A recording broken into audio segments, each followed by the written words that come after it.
प्यारे बच्चों, आज हम एक्सरसाइज 1.3 के प्रश्नों को हल करेंगे। उप समुच्चयों के बारे में हम आपको बता चुके हैं, उप समुच्चय का निशान बता चुके हैं। यदि कोई ए समुच्चय के सारे अवयव बी समुच्चय में हैं तो इसे हम लिखते हैं ए उप समुच्चय बी।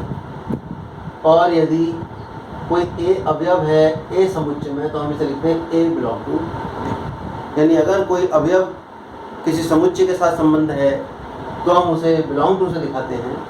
और अगर दो समुच्चय हैं जिसमें एक समुच्चय के सारे अवयव दूसरे समुच्चय के सारे अवयव हैं तो हम उसे सबसेट से दिखाते हैं। आइए पहले प्रश्न पर विचार करते हैं। वो ये कह रहा है कि बताइए ये सत्य है या असत्य है। तो हम देख रहे हैं कि ये स्थिति संभव है या नहीं। ये क्या है, एक सेट है, क्योंकि जहाँ ब्रैकेट लग जाता है वहाँ सेट होता है। उस सेट में यानी समुच्चय में अवयव ए है, यानी एक ऐसा सेट है, एक ऐसा समुच्चय इसमें ए अवयव है और एक दूसरा समुच्चय इसमें ए बी सी अवयव। तो ये जो सेट ए का अवयव है ये इसके अवयवों से इस सेट का निर्माण हुआ है। ये बात साफ साफ दिखाई दे रही है। ए इसका अवयव है, इसे समुच्चय बना के एक समुच्चय बनाया है। इसका मतलब ये समुच्चय इसका उप समुच्चय होगा। ये बात सत्य है, सही।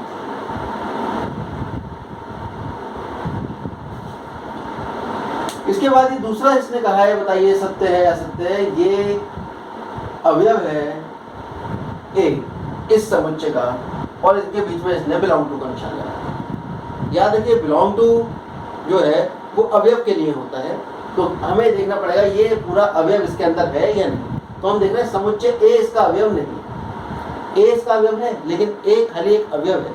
लेकिन जब हमने इसके पीछे दो ब्रैकेट लगा दी तो ये समुच्चय बन गया, यानी ये उप समुच्चय है, ये इसका अवयव नहीं हो सकता। इसके बीच में सबसेट का निशान आएगा, ना कि बिलोंग टू का। तो ये फॉल्स हो जाएगा। फॉल्स मतलब गलत। छठे सवाल में ये कह रहा है कि x एक संख्या है जो 6 से कम एक सम प्राकृतिक संख्या है और दूसरा सेट है x में टाइप के अवयव है इसमें, जिसमें x एक प्राकृतिक संख्या है जो 36 को विभाजित करती है। यानी इस सेट में इस समुच्चय वो अवयव आएंगे जो प्राकृतिक हैं और प्राकृत संख्या है, नेचुरल नंबर है और 36 को विभाजित करते हैं। तो 36 यानी 30 को विभाजित करने वाला नंबर कौन से? 1 से हो सकता है, 2 से हो सकता है, 3 से, 4 से, 6 से, 9 से, 12, 18 और 36। यहाँ पर x एक सम संख्या है जो सम प्राकृतिक संख्या 6 से कम है, तो 6 से कम सम प्राकृतिक संख्या केवल 2 और 4 ही होती है। ये एक सेट है, ये भी एक सेट है, इनके बीच में एक उप समुच्चय का निशान लगा है। तो हमें देखना पड़ेगा कि इस सेट के जो समुच्चय में अवयव हैं वो इसमें है या नहीं। तो हम देख रहे हैं 2 और 4 दोनों इसमें मौजूद है, यानी इसका निर्माण इसके अवयवों से हुआ, तो इनके बीच में सबसेट का निशान आना चाहिए, यानी ये इस सेट का उप समुच्चय होगा। तीसरा सवाल है, इसमें भी हमें ट्रू फॉल्स ही बताना है, सही गलत बताना है। एक सेट ए है, इस ए में जो अवयव हैं वो समझने वाली बात है। 1, 2, 5 और 3, 4 जो है वो एक सेट है, यानी इस सेट के अंदर जो अवयव है वो भी एक सेट है, यानी समुच्चय के अंदर जो अवयव है वो भी एक समुच्चय है। तो 3 और 4 को हम अलग अलग नहीं देखेंगे, पूरा ये जो 3, 4 और ब्रैकेट लगा है यानी ये पूरा समुच्चय ही इसका अवयव है। अगर हम आपसे कहें 3 इसका अवयव है, 3 इसका अवयव नहीं है पूरे का, ना 4 पूरे का अवयव है, लेकिन 3,4 समुच्चय इस पूरे का अवयव है।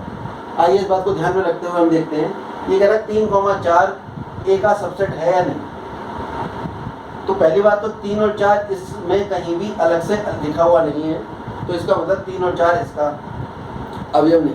हाँ, 3 और 4 समुच्चय इसका अवयव है, तो समुच्चय 3 और 4 अगर इसका अवयव है तो इस समुच्चय को लेकर अगर मैं एक और समुच्चय बनाऊं, क्योंकि ए का उप समुच्चय कौन होगा? ए के अवयवों को लेकर बनाया गया समुच्चय। अब ए का अवयव अगर मैं 3,4 ले लेता हूं तो 3,4 ये तो अवयव था जो खुद एक समुच्चय था, और इसका जब मुझे उप समुच्चय बनाना है तो मैं इसमें एक ब्रैकेट और लगा दूंगा, यानी एक ऐसा उप समुच्चय बन गया, एक ऐसा समुच्चय बन गया जिसका अवयव एक समुच्चय है। तो ये तो ए का सबसेट हो सकता है, लेकिन अगर खाली 3,4 लिखा है तो ये तो इसका अवयव है, ना कि सबसेट है। अवयव है ना, अवयव के लिए कौन सा निशान आता है? बिलोंग टू का आता है। इसका मतलब ये गलत है। इसमें देखते हैं 3,4 इसका अवयव है, बिल्कुल साफ साफ दिखाई दे रहा है। अवयव और सेट के बीच में बिलोंग टू का निशान आता है, यानी ये इसका अवयव है, यानी बिलोंग टू का निशान आ रहा है। ये आपका सही। यहाँ हम देख रहे हैं कि ये इसका अवयव है 3,4, इस अवयव के ऊपर एक और ब्रैकेट लगा दिया, यानी एक ऐसा समुच्चय बन गया जिसके अवयव ए के ही अवयव है।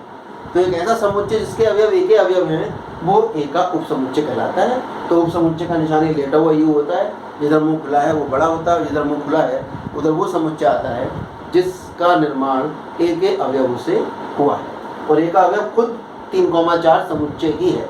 समुच्चय का समुच्चय उपसमुच्चय होगा।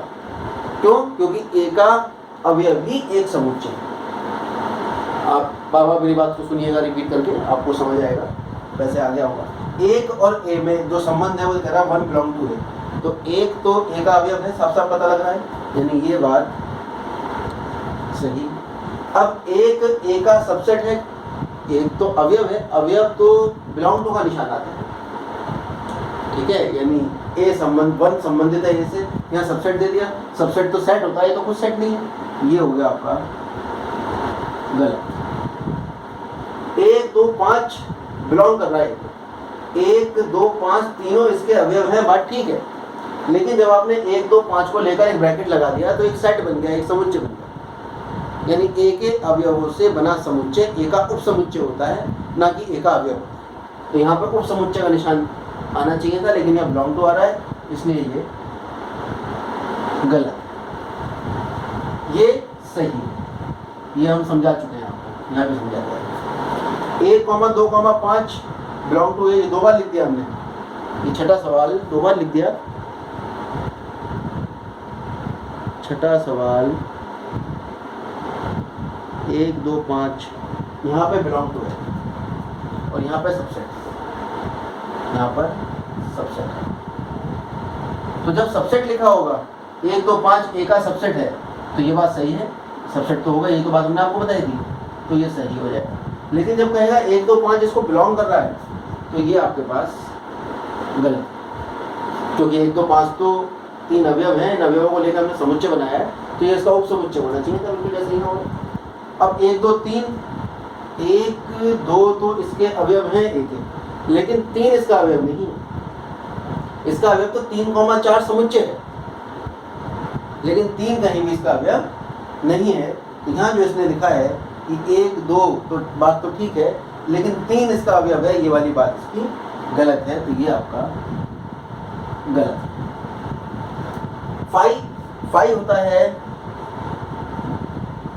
एक नल सेट, रिक्त समुच्चय, और रिक्त समुच्चय की परिभाषा ये थी कि जिसमें कोई अवयव ना हो, और रिक्त समुच्चय का गुण था कि वो प्रत्येक समुच्चय का उपसमुच्चय होता है, अर्थात फाई जो है इसका उपसमुच्चय होगा। लेकिन ये कह रहा है फाई इसका अवयव है। फाई जो है एक रिक्त समुच्चय है, जो एक समुच्चय समुच्चय किसी सेट का जब तक यहाँ कहा ना जाए, जैसे इसने कह दिया कि इसका अवयव है, लेकिन यहाँ तो कह रहा है कि ये समुच्चय इसका अवयव है, ये बात गलत है, ये इसका सबसेट होगा, ये गलत। वो सबसेट का मतलब उपसमुच्चय में लिख चुका। अब देखिए फाई सबसेट ऑफ है, ये वाली बात ठीक है। प्रत्येक रिक्त समुच्चय प्रत्येक समुच्चय का उपसमुच्चय होता है, ये रिक्त समुच्चय का गुण है। फाई एक समुच्चय है, इस समुच्चय का भी एक समुच्चय बनाकर हम कह रहे हैं कि वो ए का उपसमुच्चय होगा। फाई तो स्वयं ए का उपसमुच्चय, और उस उपसमुच्चय का अगर मैं समुच्चय बना लूं तो इसका अर्थ ये हुआ कि फाई ए का अवयव होना चाहिए, क्योंकि ए के जो उपसमुच्चय हैं उनका निर्माण ए के अवयवों से होता है। तो अब हमें देखना पड़ेगा कि ये एक ऐसा सेट है जिसका अवयव फाई है, जिसका अवयव रिक्त समुच्चय है, और रिक्त समुच्चय नाम में ही समुच्चय है तो वो अवयव नहीं होता है, और रिक्त समुच्चय ए का अवयव नहीं है, इसका मतलब ये सबसेट नहीं हो सकता, ये वाली बात गलत। अब ये एक प्रश्न है कि a बराबर फाई, तो NPA का मान ज्ञात कीजिए। PA क्या है? PA कहलाता है घात समुच्चय यानी पावर सेट। पावर सेट क्या है? घात समुच्चय क्या है? किसी समुच्चय के संभावित उपसमुच्चयों से निर्मित समुच्चय घात समुच्चय कहलाता है। तो A जो है वो फाई है, तो नंबर ऑफ एलिमेंट यानी A में अवयवों की संख्या, यानी ये तो फाई है, फाई का मतलब हो गया रिक्त समुच्चय, ये नंबर ऑफ अवयव होगा इसके अंदर 0। आपसे पूछा है नंबर ऑफ एलिमेंट यानी घात समुच्चय में अवयवों की संख्या, तो किसी घात समुच्चय के अवयवों की संख्या होती है 2 की घात जिसका घात समुच्चय है उसमें अवयवों की संख्या ए का घात समुच्चय पावर सेट ऑफ ए, तो ए में अवयवों की संख्या, ए में अवयवों की संख्या क्योंकि ए खुद ही फाई के बराबर है तो अवयवों की संख्या 0 है और 2 की घात 0 कितना होता है ए, अर्थात n पावर सेट ऑफ ए यानी ए के घात समुच्चय में अवयवों की संख्या ए। महत्वपूर्ण प्रश्न है, ध्यान दीजिए। अगला प्रश्न है निम्न समुच्चयों के सभी उप समुच्चय लिखिए। ये 5वां था। इसके कितने उप समुच्चय होते हैं, तो पहले आपको उस समुच्चय की परिभाषा पर पहुंचना पड़ेगा। उप समुच्चय की परिभाषा है किसी समुच्चय के अवयवों से निर्मित समुच्चय उप समुच्चय कहलाता है। मैं देख रहा हूं इसमें केवल एक ही अवयव है तो इसके उप समुच्चय क्या आएंगे? उप समुच्चय को हम कहते हैं सबसेट। तो इसके सबसेट क्या आएंगे? पहले तो एक अवयव ये ले लीजिए, इसका इससे हमने एक समुच्चय बना दिया और अब एक भी अवयव मत लीजिए तो रिक्त समुच्चय आ जाता है। रिक्त समुच्चय तो सभी समुच्चयों का उप समुच्चय होता है, तो इसके केवल 2 ही उप समुच्चय। अब देखते हैं हम a, b के उप समुच्चयों की संख्या। इसके उप समुच्चय जो आएंगे निकलकर a, b, तो पहले एक अवयव ले लीजिए a, एक समुच्चय का निर्माण, फिर दूसरा अवयव लेके दूसरे समुच्चय का निर्माण, तो दोनों अवयव ले लीजिए a और b दोनों ले लिए। इसके बाद एक भी मत लीजिए, एक भी। तो इस तरह से हम देख रहे हैं कि इसके उप समुच्चयों की संख्या 4 आ रही है। तो अगर उप समुच्चयों की संख्या पूछेगा तो वैसे भी उप समुच्चयों की संख्या 2 की घात n होती है, यानी 2 की घात अगर एक अवयव है तो 2 होंगे और 2 की घात अगर 2 अवयव है तो 4 होंगे। हम देख रहे हैं एक अवयव है तो 2 उप समुच्चय आ रहे हैं, यहाँ 2 अवयव है तो यहाँ 4 उप समुच्चय।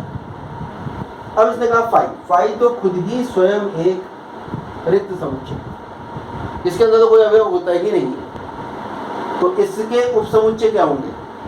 इसका उप समुच्चय होगा कि इसके अवयवों को लेकर मैं एक समुच्चय बना दूं, तो इसमें कोई अवयव ही नहीं है जिसको लेकर मैं समुच्चय बनाऊं। तो इसका मतलब फाई का जो उप समुच्चय है वो फाई ही रिक्त समुच्चय का रिक्त समुच्चय उप समुच्चय रिक्त समुच्चय ही होता है, अर्थात इसके अवयवों की संख्या उप समुच्चयों की संख्या केवल 1 होगी और ये स्वयं का उप समुच्चय होता है। प्रत्येक सेट स्वयं का उप समुच्चय होता है। सेट मतलब समुच्चय, प्रत्येक समुच्चय स्वयं का उप समुच्चय होता है। ये आपके 4 प्रश्न कंप्लीट। आगे बात करते हैं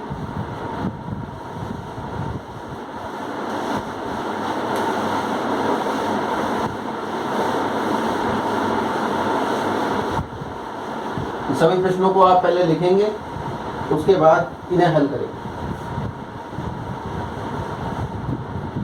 इसके बाद हम अगला प्रश्न देखते हैं। 6वां सवाल, प्रश्नावली 1.3। ये कह रहे हैं कि निम्नलिखित को अंतराल रूप में लिखिए। अंतराल रूप में लिखिए। किसे लिखना है अंतराल रूप में? सवाल है पहला, x such that x belong to r, यानी r का मतलब होता है वास्तविक संख्या है, x एक वास्तविक संख्या है और x का मान -4 से बड़ा है और 6 से छोटा है।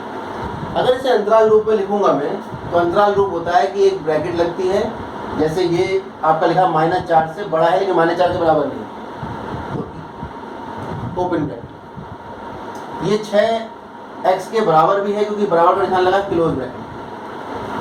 अंतराल में बीच में कॉमा लगता है, इधर छोटी संख्या आ जाती है और इधर बड़ी संख्या है और इसे लिख देते हैं हम x ब्लॉक। इसका अर्थ भी यही है कि x के वो मान जो -4 से बड़े हैं और 6 से छोटे हैं, साथ में 6 इसमें इंक्लूसिव है, अंतर्निहित है, और -4 इसमें एक्सक्लूसिव है, यानी अपवाचित है।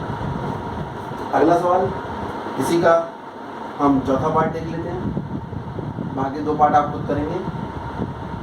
x बिलोंग टू r 3 से बड़ा है और 4 से छोटा है और 7 में बराबर, तो दोनों ही ब्रैकेट आपके इस बार क्लोज हो जाएंगे क्योंकि बराबर का निशान है। फिर पहली संख्या 3, छोटी बड़ी संख्या 4 और ये अंतराल लिखने का तरीका। इसके बाद निम्नलिखित अंतरालों को समुच्चय निर्माण रूप में, 7वां सवाल, अंतरालों को समुच्चय निर्माण रूप में। किताब आपके पास होगी इसलिए मैं पूरा सवाल लिखने में समय खराब नहीं कर रहा। पेज नंबर 15 पर दे रखा है। तो पहला तीसरा सवाल देखते हैं हम। तीसरा सवाल है 6 से 12। तो ये एक अंतराल है, यानी इसको x एक अवयव ले लेते हैं। x एक आर्बिट्ररी अवयव है जो हम किसी भी सेट का अवयव मान सकते हैं, अननोन। अब जब मैं इसे समुच्चय निर्माण विधि रूप में लिखूंगा तो मैं लिखूंगा इसमें x कितना अवयव। x जो है वो वास्तविक संख्या है, क्योंकि अंतराल की जरूरत ही हमें तब पड़ी, हम पिछली बार बता चुके हैं आपको कि जब हमें अंतरालों में वास्तविक संख्याओं के मान लिखने पड़े थे। और x का मान 6 से बड़ा होगा और 12 से छोटा होगा। 12 पर क्लोज ब्रैकेट लगा है तो 12 के बराबर भी होना चाहिए। ऐसे ही एक सवाल ये तीसरा भी देख लेते हैं। ये हमने बताया आपको चौथा सवाल, ये तीसरा ही था, ये दूसरा सवाल देख लिया हमने। अब देखते हैं हम इसका चौथा सवाल। चौथा है -23,5। ये क्लोज है और ये ओपन। तो इसका अगर समुच्चय निर्माण रूप हम देखें तो वो आ जाएगा x such that x है वास्तविक संख्या और x का मान -23 से बड़ा है और 5 से छोटा है। साथ साथ में देख रहा हूँ 23 पे क्लोज ब्रैकेट लगा है तो यहाँ पर इक्वल का साइन भी। ये है विधि जिसमें हम समुच्चय निर्माण विधि से अंतराल विधि में लिखते हैं, और सेकंड मेथड है जिसमें हम अंतराल विधि को समुच्चय निर्माण विधि में लिखते हैं। इनकी आप जम के प्रैक्टिस करें, बोर्ड में काफ़ी आती है। इसके बाद के सवाल आप स्वयं करेंगे। एक नवा सवाल और देख लेते हैं जिसमें इसने सार्वत्रिक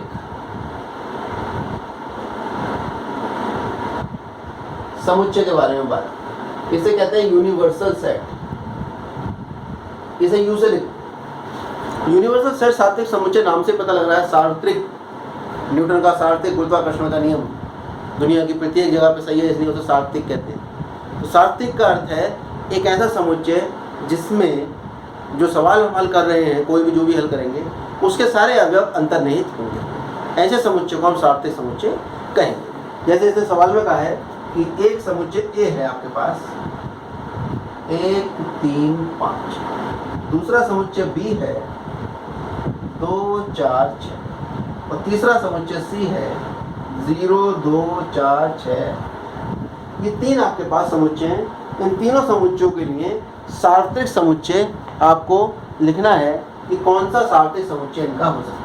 तो पहली बात तो सार्वत्रिक समुच्चय वो होगा, यूनिवर्सल सेट वो होगा जिनके अंदर तीनों के अवयव आते हैं। तो तीनों के अवयव कौन कौन से हैं? 0, 1, 2, 3, 4, 5, 6, 7, 8। ये वो समुच्चय है जिसके अंदर ये सारे अवयव आ रहे हैं, तो इसको हम सार्वत्रिक समुच्चय ले सकते हैं इस सवाल के लिए।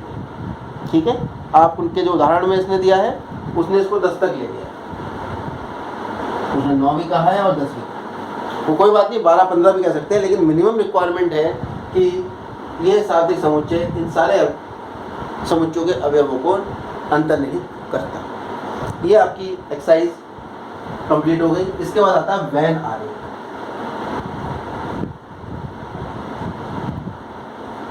वेन आरेख क्या है? वेन आरेख नाम से पता लग रहा है कि वेन जो है वो एक जॉन वेन नाम के इंग्लिश वैज्ञानिक थे, साइंटिस्ट थे, गणितज्ञ थे। उन्होंने एक विधि बताई और ये विधि इन्होंने समुच्चयों के आने से पहले ही बता दी। उन्होंने बताया कि जब भी हम कोई आयत बनाएंगे वो आयत एक सार्वत्रिक समुच्चय को निरूपित करेगी। यानी जब भी आयत बना के आप यूँ लिखेंगे तो आयत क्या बताएगा? सार्वत्रिक समुच्चय के बारे में आपको बताएगा। इसके बाद जो समुच्चय होंगे, सामान्य समुच्चय, उन्हें हम वृत्त से प्रकट करेंगे और इन वृत्तों का नाम रख दिया करेंगे जो समुच्चय हुआ वो। अब इस सार्वत्रिक समुच्चय के अंदर मान लीजिए एक मैंने ए समुच्चय बनाया, दूसरा बी समुच्चय बनाया। एक स्थिति ये भी हो सकती है, एक स्थिति ये भी हो सकती है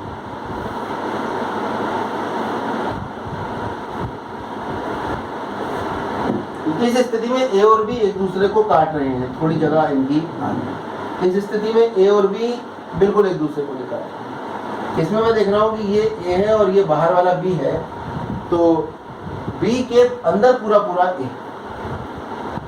इन तीनों स्थितियों में अगर हम देखें तो पूरा का पूरा ए बी के अंदर है, यानी यहाँ से पता लग रहा है ए सबसेट होगा, ए उपसमुच्चय होगा बी। यहाँ मैं देख रहा हूँ कि इस सार्वत्रिक समुच्चय में ए और बी दो समुच्चय हैं जिनके बीच में कोई भी कॉमन भाग, उभयनिष्ठ भाग नहीं है। इसका मतलब ए और बी के सारे अवयव एक दूसरे से अलग हैं। ये मैं देख रहा हूँ ए और बी का ये उभयनिष्ठ भाग आ रहा है, इसका मतलब ए के कुछ अवयव ऐसे हैं जो बी में भी हैं, उन्हें यहाँ लिखा जाएगा। यहाँ वो अवयव होंगे जो केवल ए में होंगे, यहाँ वो अवयव आएंगे जो केवल बी में। यहाँ से वेन आरेख की सहायता से हम और नई चीज़ों को समझने का प्रयास करेंगे।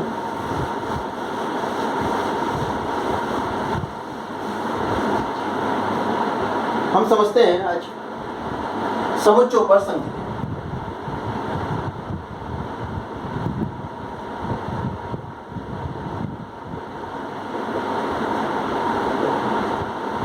तो सबसे पहली संक्रिया जो हम समुच्चय पे समझने जा रहे हैं वो है यूनियन या सम्मिलन। दो समुच्चयों का सम्मिलन, क्या कहेंगे इसको? दो समुच्चयों का सम्मिलन। तो ए तथा बी दो समुच्चय मान लेते हैं का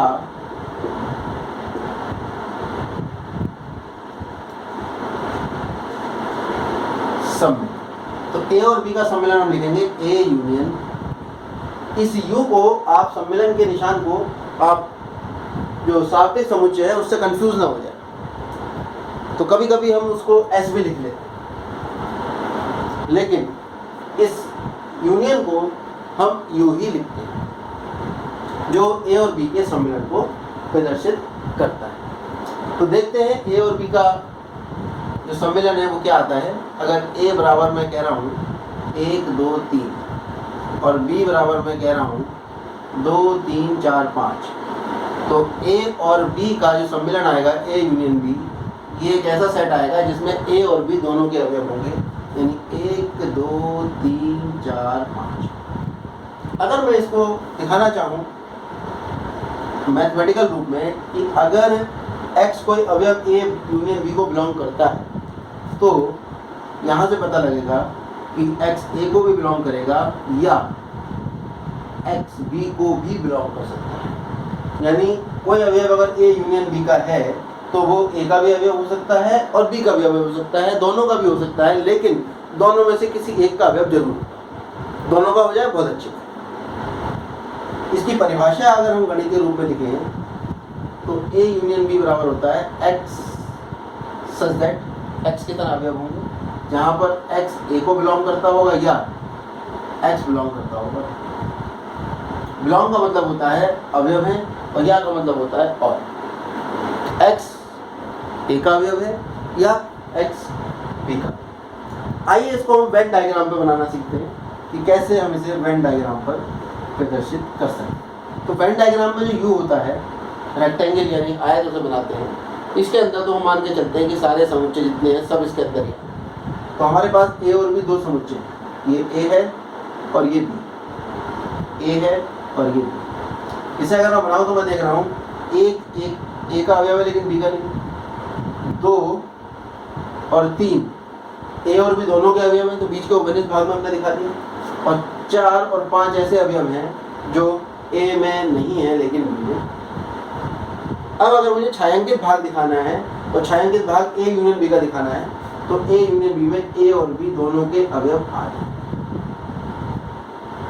ये छायांकित भाग है। इस तरह से छायांकित भाग के रूप में हम किसी सेट के सरनिष्ठ को प्रदर्शित, सम्मिलन को प्रदर्शित करते हैं। आइए देखते हैं ए और बी का सरनिष्ठ।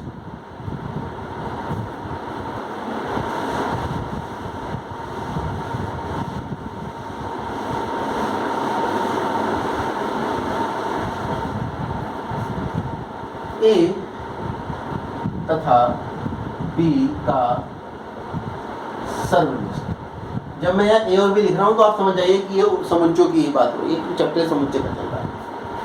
तो इसी सवाल को अगर मैं लूँ तो ए इंटरसेक्शन बी अगर मैं इस सवाल में निकालूँ तो ए इंटरसेक्शन बी में वो अवयव आ जाएंगे जो ए और बी दोनों में होंगे। तो ए और बी में दोनों में अवयव कौन से? 2 और 3। ये होता है इंटरसेक्शन यानी सर्वनिष्ठ। इसका निशान होता है उल्टा ही, इसे इंटरसेक्शन कहते हैं। इसमें अगर मैं देखता हूँ परिभाषा क्या बनती है, तो अगर x बिलोंग कर रहा है a इंटरसेक्शन b को, तो यहाँ से परिभाषा से मैं कहूँगा कि x a का अवयव होगा, और ये x की जगह कभी कभी तथा भी प्रयोग कर लेते हैं, x b का भी अवयव। यानी अगर इंटरसेक्शन का अवयव है, सर्वनिष्ठ का अवयव है, तो a का भी अवयव होना चाहिए और b का भी अवयव होना चाहिए। आइए इसकी हम परिभाषा देखते हैं। समुच्चय के रूप में इसकी परिभाषा है कि इसमें x की तरह अवयव होंगे, जहां x अवयव होगा a का तथा या और x अवयव होगा b। यूनियन में यहाँ पर यह आ गया था, ये प्रतिबंध नहीं था कि दोनों का अवयव होना चाहिए, लेकिन इंटरसेक्शन यानी सर्वनिष्ठ में ये दोनों का अवयव होना आवश्यक है। थोड़ा और आगे चलते हैं, इसको हम समझते हैं वेन डायग्राम।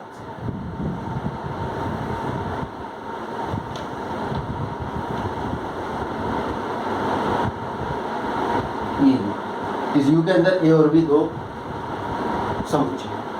अब इसमें ये जो भाग है जो मैंने छायांकित किया है, ये भाग प्रदर्शित कर रहा है कि A और B दोनों के अंदर जो अवयव वो इस भाग में है। तो इसी को हम कहते हैं कि वेन डायग्राम में हमने A इंटरसेक्शन B को निरूपित कर दिया। थोड़ा और आगे बढ़ते हैं।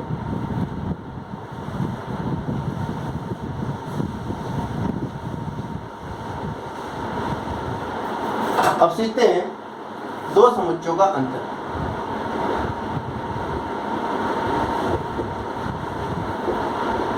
तो 2 समुच्चयों में किस प्रकार से हम अंतर ज्ञात करते हैं देखते हैं। फिर वही एग्जाम्पल ले लेते हैं जो हमने अभी लिया था। एक ही एग्जाम्पल से हम सब चीज़ समझने का प्रयास करेंगे। 1 2 3 4 और बी ले लेते हैं हम 3 4 5, थोड़ा बदल दिया मैंने, 6 7। अब अगर मैं a माइनस बी निकालता हूँ तो a माइनस बी में वो अवयव आएंगे जो a में है और b में नहीं। या हम ये कहें कि a में से b के सारे अवयव निकाल दीजिए। तो b के अवयव तो 3 से स्टार्ट हो रहे हैं, 3 4 5 6, और एक में अवयव है 1 2 3 4। तो a में से b के अवयव निकाल दीजिए। b के अवयव तो 3 और 4 हैं, क्या बचा आपके पास? 1 कॉमन। अब हम कहेंगे b माइनस a निकालिए। b माइनस a क्या होगा? b में से a के अवयव निकाल दीजिए। तो b के अवयव हैं आपके पास 3 4 5 6 7, और a के अवयव है 1 2 3 4। ये जो 2 अवयव है a के, ये b में। तो b माइनस a यानी b में से a के अवयव निकाल दीजिए। तो b के अवयव निकालोगे b में से 3 और 4 है इसमें जो a के अवयव है b में, तो आपके पास आंसर आ जाएगा 5 6 7। इसको अगर मैं परिभाषा में लिखना चाहूँ कि a माइनस b को अगर कोई अवयव बिलोंग करता है या संबंधित है, तो यहाँ से मेरे पास जो रिजल्ट आएगा वो आएगा कि अवयव a को तो बिलोंग करता है तथा लेकिन अवयव बिलोंग नहीं करेगा क्योंकि मैं b का अवयव निकाल चुका। इसी को अगर मैं परिभाषा के रूप में लिखूँ कि a माइनस b में किस तरह के अवयव आते हैं, तो इसमें x की तरह अवयव आते हैं, जहाँ x a का अवयव होता है तथा x b का अवयव नहीं। इसी तरह से इसका अगर वेन डायग्राम हम बनाएं, ये A है और ये B है। तो वेन डायग्राम में से A में से B निकालना है, तो जो A है उसमें से आप B का जो भी भाग है वो निकाल दीजिए। तो छायांकित करते हुए ये ध्यान रखेंगे कि कहीं कोई B का भाग छायांकित ना हो। ये आपके पास आ गया A माइनस, और अगर आप B माइनस A निकालेंगे तो ये वाला भाग छायांकित हो जाएगा। आप अगर b माइनस ए निकालना चाहते हैं वो भी निकाल कर, यहाँ पर हम वेन डायग्राम से दिखा देते हैं आपको। a है, ये b है, तो b माइनस ए निकालेंगे तो हम देख रहे हैं कि हम b में से वो भाग छायांकित करेंगे जो a में नहीं है। ये पूरा a का भाग है, हमने a का भाग छोड़ दिया, केवल b को छायांकित किया। अंतर हो गया। आइए देखते हैं कुछ सम्मिलन की संक्रियाओं के गुण, यानी प्रॉपर्टीज ऑफ यूनियन। यानी सम्मिलन के गुण। क्या है सम्मिलन का गुण? सबसे पहली बात, अगर ए यूनियन ए आप निकालेंगे तो हमेशा ए आएगा। दूसरी बात, ए यूनियन फाई आप निकालेंगे तो भी ए आएगा। सोच सकते हैं आप कि ए और फाई में वो अवयव, ऐसा सेट जिसमें दोनों के अवयव हों, फाई में तो कोई अवयव होता ही नहीं, तो सीधा ए ही आ जाएगा। तीसरी बात, अगर हम ए का यूनियन ए माइनस बी से निकालें तो भी ए आएगा। इसके बाद चौथी बात, अगर हम U का यूनियन A से निकालें, U कैसा सेट है? सार्वत्रिक समुच्चय, यानी एक ऐसा समुच्चय जिसके अंदर A के सारे अवयव हैं। तो इसका जब हम समुच्चय निकालें, यूनियन निकालेंगे तो भी U आएगा। इसके बाद हम देखते हैं प्रॉपर्टीज ऑफ इंटरसेक्शन।